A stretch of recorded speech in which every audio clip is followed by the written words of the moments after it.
Hello everyone, today we are going to discuss revision class of class 8. So guys, let's start. Topic is about sentence. So sentence, as I have already told you that sentence is divided into two parts. Sentence on the basis of meaning and sentence on the basis of structure.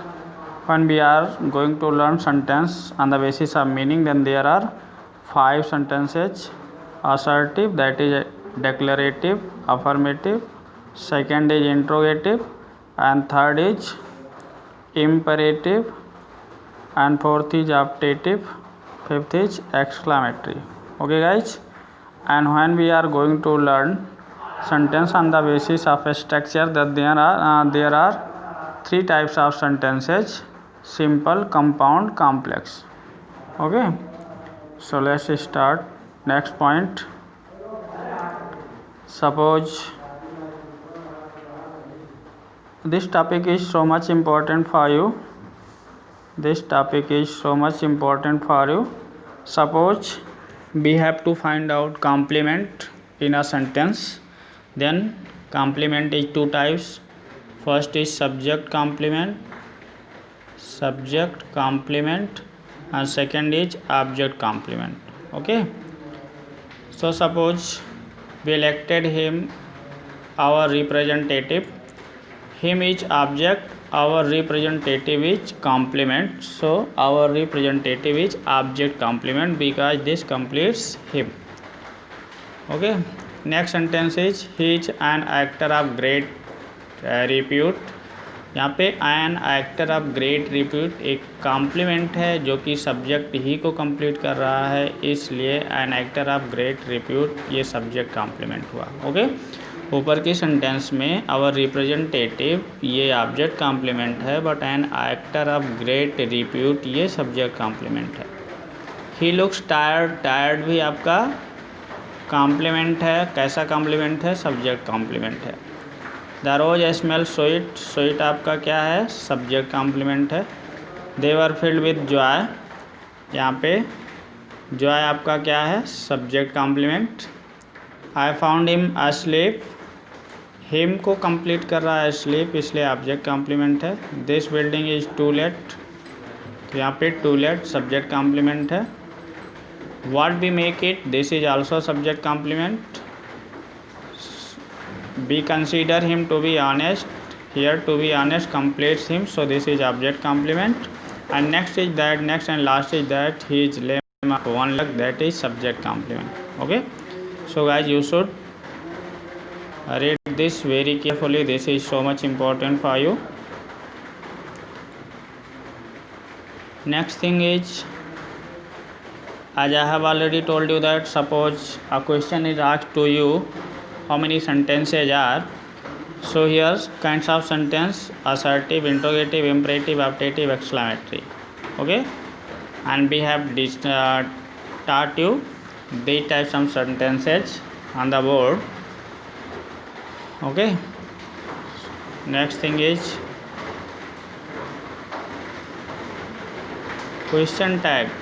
Okay guys, this is revision class, you should learn this very carefully. And the matter is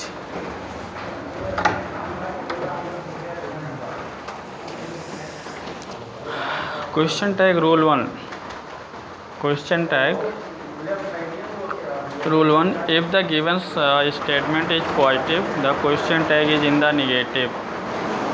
Okay, कहने का मतलब ये है, अगर कोई sentence आपको दिया गया है और वो सेंटेंस ऑलरेडी पॉजिटिव है, तो जब हम क्वेश्चन टैग बनाएंगे तो क्वेश्चन टैग हमारा निगेटिव बनेगा. जैसे she is preparing well, she is preparing well ये हमारा पॉजिटिव है, इसलिए हमने जब क्वेश्चन टैग बनाया तो सबसे पहले हम हेल्पिंग वर्ब रखते हैं, फिर हम नॉट लिखते हैं, फिर सब्जेक्ट लिखते हैं क्वेश्चन मार्क. तो इज लगा, शी इज प्रिपेयरिंग वेल इस सेंटेंस का हेल्पिंग वर्ब इज है, तो पहले इज लिखा गया, फिर नॉट लिखा गया, फिर सब्जेक्ट लिखा गया question mark. Second sentence is that you can solve this sum, so यहाँ पे देखेंगे you can solve this sum, you can solve this sum, this is also positive. तो जो हम इसका क्वेश्चन टैग बना रहे हैं तो सबसे पहले हम कैन को लिख रहे हैं क्योंकि ये हेल्पिंग वर्ब है कैन। फिर हम क्या कर रहे हैं, निगेटिव नॉट लिखेंगे, फिर यू लिखेंगे। Okay, she help Tom, she helped Tom. तो सी हेल्प टॉम ये एक क्या हो गया, सेंटेंस हो गया। और इसका क्वेश्चन टैग बनाएंगे तो हेल्प, चूँकि ये पास्ट इंडेफिनिट है, इसका हेल्पिंग वर्ब डिड होगा, फिर हम नॉट लिखेंगे, फिर सब्जेक्ट लिखेंगे। Okay, second rule is use the same tense in which the statement is made. Okay, you are going on leave, so this is also positive, so helping verb are, then not, then subject. use the pronoun as the subject of the question tag, Gayatri will not oblige you। सो देखेंगे ये sentence मेरा negative है, इसलिए हम question tag बनाएंगे, helping verb लिखेंगे, subject लिखेंगे, question mark. सिर्फ हम क्या करेंगे, हेल्पिंग वर्ब के बाद नॉट नहीं लिखेंगे। क्यों नहीं लिखेंगे, क्योंकि जो सेंटेंस दिया हुआ है ये सेंटेंस हमारा किस में है, पॉजिटिव में है। ओके, सो देखेंगे यहाँ पे हमने एक्सरसाइज भी आपकी एक सॉल्व कर रखी है, आप लोग इसे देख सकते हैं एक्सरसाइज को। Next thing is this exercise non-finite verb। Okay, non finite verb क्या होता है, नॉन फाइनाइट वर्ब देखिए इन्फिनिटिव होता है, पार्टिसिपल होता है, जीरंड होता है। जैसे इन्फिनिटिव की बात होती है, इन्फिनिटिव 2 होती है, हमने पढ़ाया है टू इन्फिनिटिव, वेयर इन्फिनिटिव। जो टू इन्फिनिटिव होता है किसी भी सेंटेंस में सब्जेक्ट भी बनता है और किसी भी सेंटेंस में ऑब्जेक्ट भी बनता है, ठीक है। फिर उसके बाद अगर हम बात करें तो यहाँ पे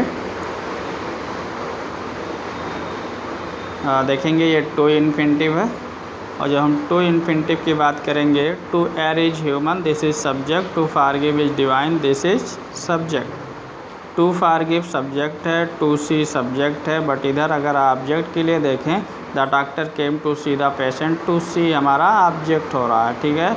ही is too lazy to do anything, ये ऑब्जेक्ट का काम कर रहा है। ओके, सो ये एक्सरसाइज भी आप पढ़ लेंगे, और this exercise is so much important. Only आपको करना क्या है, जो ब्रैकेट में वर्ब दिया है इसके पहले टू लगा देना, और फिर उस वर्ब को इस स्पेस में फिल कर देना। बात आ रही समझ में। तो आप क्या करेंगे, जैसे सपोज करें यहाँ पे सेट है, तो इस खाली जगह में आपको फिल करना है। तो जो आपको ब्लैंक दिया हुआ है, पहले हम टू लिखेंगे, फिर वो सेट कर देंगे, यानी जो सेट वर्ब लिखा है तो टू सेट फिल कर देंगे। दूसरे में सिट है, फिर लिखो टू और प्लस सिट, तो यहाँ पे टू सिट कर देंगे, ठीक है। तो नेक्स्ट थिंग पार्टिसिपल की बात आती है। पार्टिसिपल को अगर हम देखें तो पार्टिसिपल हम आपको नेक्स्ट वीडियो में बताते हैं, ठीक है। को आप ज़रूर पढ़ लेना, this is so much important revision class.